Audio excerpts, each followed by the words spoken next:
All right, it's Chris Prefontaine. I'm joined by Stephen Mernick in Connecticut and Mike McCready's out in California. And if you found your way here, it's highly likely you're open to learning more about creative real estate and more in particular, how you can, as a seller, maximize your net profit in your own home. We do buy 4 different ways when I say creatively, and I'm going to ask Mike and Steve to chime in here. We buy on lease purchase. If you have equity or no equity or prefer to own still, there's some pros and cons there for you. We buy owner financing, especially profitable for you as a seller. If you're free and clear, you have no mortgage. And we buy subject to existing financing. If there is a one-time exclusion for capital gains, or there's some debt relief needed, or the home's over leveraged, that's something you could ask us about. But what we want to talk about today is what we call a signing out. We typically exit our properties on a rent to own. And you can go to whatever website you're on, you'll find a video on what is rent to own. We very, very specifically vet all our buyers, and typically our buyers either need credit repair or need seasoning just being time with the banks because they started their own business. We do that, a sign out, we call it. We actually will only get paid one time, and we get paid one time from our buyer. And I'm going to show you an example of that versus all the other methods we talked about. We're going to get paid on a monthly spread because this is what we do for a business. When we take care of your property, we're also going to get paid on the back end. We're also going to benefit as investors for all the principal pay down throughout the term of this creative real estate deal. But on the assign out option, you as the seller make the most money. We go out and get the same buyer. We assign them back to you after all said and done. Mike and Steve, any thoughts on that, on the AO concept for the seller to understand, and then we can show them numbers in a chart.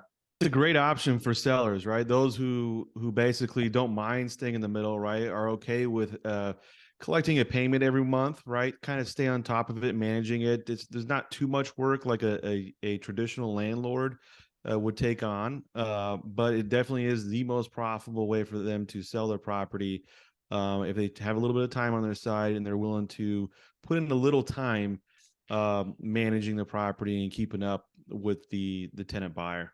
Steve, you want to address that actually? Because that's a big issue for landlords to know. If they're going to have landlords, they're going to be landlords looking at this.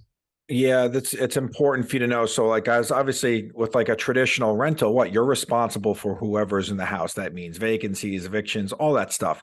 What's nice about the assign out is that you have the benefits of landlord of just collecting a check, but you're not responsible for upkeep, unforeseen costs, anything that comes up. The reason why I say this is the buyers that we put in this house, key for you to know, buyers, not renters, they're responsible as if they already bought it from the bank. They're responsible for upkeep, taking care of the house, treating it like their own.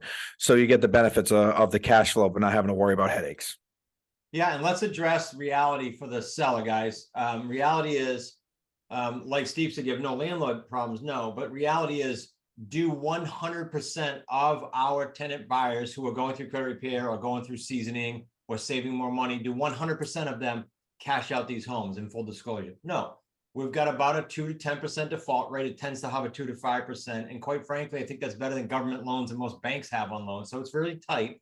We do a very, very specific vetting process with our buyers, and they do not get into a home until such time that we know all the ducks are lined up. And it's important for you to know in the assign out option, because you're involved with us, especially at the beginning, you get final look at that. We're going to tell you from doing thousands of these what we think is the best buyer, and it's ultimately your decision because you're going to be dealing with them. But know that it's only a 2 to 5% default rate. And by the way, Mike and Steve, let's address for the seller, natural question. If the tenant buyer can't close, what are their options? There's a couple simple options for them to understand.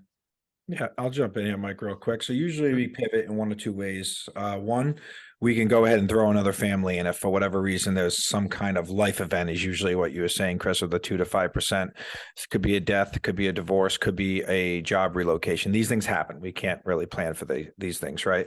And then the other reason why is typically just because what we'll do is we'll hire maybe even an agent and just sell it traditionally at the end. You can do whatever you want with the property after that. It's up to you, but a lot of people choose to do it again because the profit centers, usually you're going to make between 10 to 20% more with this type of sale than you would in the traditional market. Yeah, that's the beauty about it, right? I mean, there's multiple different ways to exit the property if something were to go, not according to plan, right? But the beauty about it is no matter what, you're not going to be losing on the deal, right? Because you are collecting a refundable down payment or deposit in the beginning at the time of their move-in. So that's going to be there to protect you, right? It's not a first and last month's deposit where you have to return it back to the renter. Normally, what you would do, right? If Mike, the huge property's- point. Let me put a big asterisk in that. Thank you for saying that. A security deposit implies it's going back. right? Non-refundable deposit is the buyer's behaving like a buyer, capturing equity like a buyer if the market's going up, losing if the market's going down like a buyer, taking care of the house. They're a buyer. They just don't have a mortgage yet. Huge point you made there.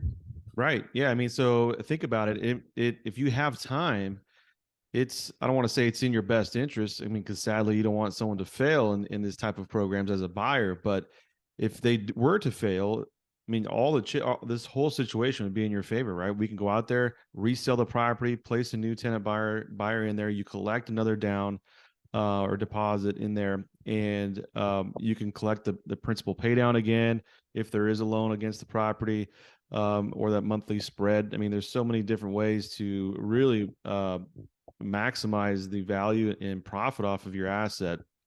That, like I said, if you only need time, I mean, if you have time, this is the best way to sell it, you know. Without a Let me doubt. say this. Let me say who this is. This is also good for guys. And if you think of someone else we missed, this is great for you as a seller. If you look at our other options, owner financing, lease purchase, and sub 2, you say, you know what, I can wait, but I can't wait that long. And I don't mind dealing with what you guys are talking about, because when we present to you a buyer, we can literally look for a buyer that fits your criteria. It won't be less than a year. I don't want to set a false expectations, but with the AO deal, can it be in the 12 to 24 range? Yes, it very likely will be, as long as that's what we look for and present to you. So that's important too. You're looking for a lower time frame. You don't need your money immediately, or there's other headaches. Your monthly payment's too big for us to stay in the deal. There's all kinds of other ways that this works, but I want to bring that one up. I think, guys, unless you had something else, let's show the seller some numbers here. If that makes sense. Okay. Yeah, while you're doing that and looking it up, Chris, I think it's important for everybody to realize is to break this down as simple as possible. We do these type of transactions for our own business every single day. This is what we do. We're the foremost experts in the country. This is what we do on a daily basis. What you should know is all we're doing here is we're facilitating a lease to own that we would do for ourselves. We're wrapping it up in a bow and we're presenting it to you so that you can have a rock solid investment for a short-term cash out. So it's just like Mike said earlier, this is without a doubt the most profitable way you can exit a property. All right. So you've got a property, and Steve and I and Mike could put this up here 10 different ways. I'm just going to give you one example as a potential seller. You're an expired listing. That's what EXP means. And you were on for 300,000. Expired listings are a big part of what we do because the market is turning, again, a little bit more challenging.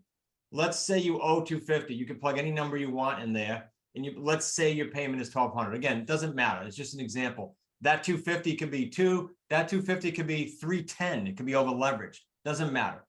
If you look at the left-hand side of the display there, and we're doing a lease purchase, all we say to you is, hey, Mr. and Mrs. Seller, we're going to lock in your 50 grand in equity that we're showing.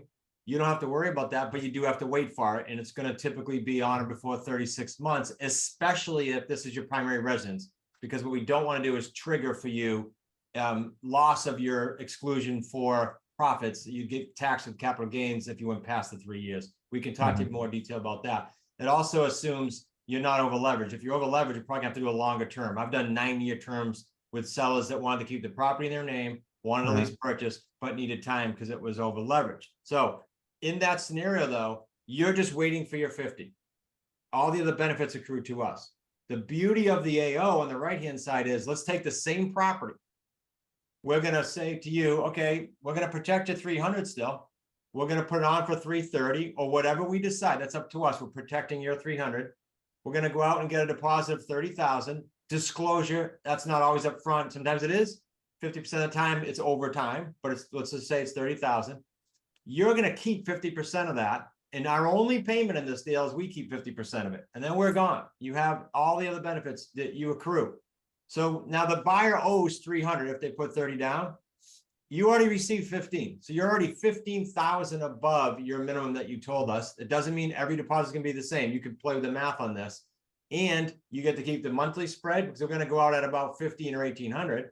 And you get all the principal benefit throughout the term of this. And of course, if it's an investment property for you or you're a landlord, you still depreciate it. So those are my thoughts, guys. What do you have to share for the seller? Yeah, I was just going to quickly say, I know you said it, but I want to just make